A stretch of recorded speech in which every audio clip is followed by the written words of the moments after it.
Hi, I'm Annie Fitzsimmons. I'm your Washington Realtors Legal Hotline Lawyer. Today's topic of discussion is electronic signatures. Most contracts, it seems, are signed today using electronic signatures, and that's great. The electronic signatures are authorized by both state and federal law, and there is no problem with the enforceability of a contract based on an electronic signature. But we are seeing a few things in the industry that need your attention. First, when you are going to send documents to parties for electronic signatures, you need to make sure that you have proper authorization from the parties identifying the email addresses to which they want the contract sent for their electronic signature. Oftentimes, we are seeing contracts that a single purchase and sale agreement is sent to one email address even though there are two separate signers. Now, it's entirely possible that two different people are accessing the contract through that email address and both of them are signing properly the purchase and sale agreement. It's also possible that one person alone is accessing that email address and signing that contract for both people, in other words, committing forgery. It is not your job to police whether or not clients are committing forgery. You can't help or prevent people from committing forgery. But you should have documentation in your transaction file showing that you have emailed the document for electronic signature to the email addresses identified by, if there's more than one party, by both parties. More than one person in your client party than to all of the people who are individually clients within your party. Another issue that we're seeing with respect to electronic signatures is brokers apparently not grasping the notion that forgery of an electronic signature is exactly the same thing as forgery of a wet signature, which creates both criminal and civil problems for a broker who might do that. We are seeing occasions where brokers, rather than forwarding a document to their client for electronic signature, are forwarding the document to their own email address and applying the electronic signature for their client as though their client had done it. Sometimes this is done with the client's permission to say, hey, go ahead and sign those documents for me. It's easier if you just do it.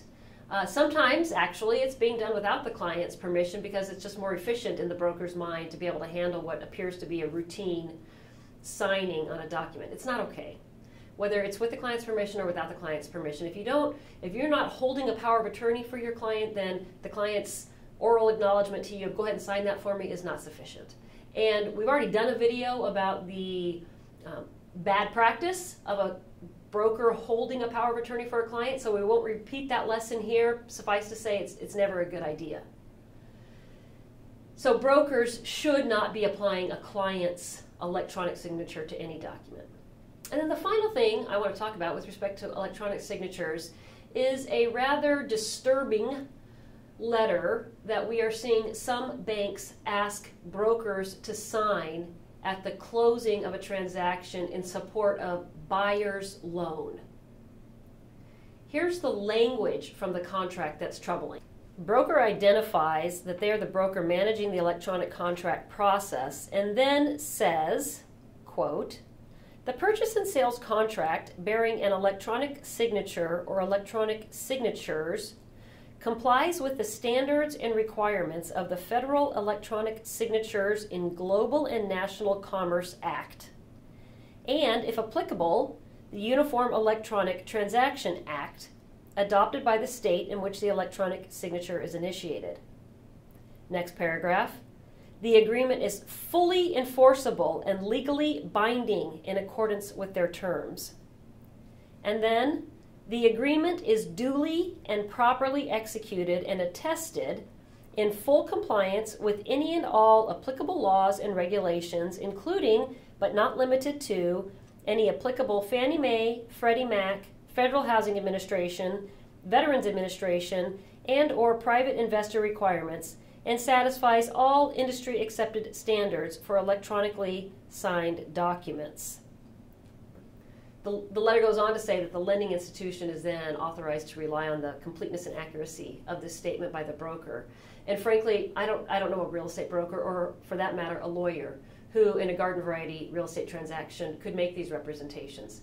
If you are asked to sign a letter like this, I encourage you to take a substantial pause before you sign this letter. Talk to your own lawyer. It's hard to imagine that buyer's loan is dependent on you signing this letter. You certainly never agreed to sign a letter like this. You never certainly represented that you had the capacity to sign a letter like this. And it would be my suggestion that you not sign this letter without first consulting your own lawyer as to the significance of you signing a letter like this. If you have questions on this topic or any other, please send an email to me, legalhotline@warealtor.org. Thank you for being a Washington Realtors member.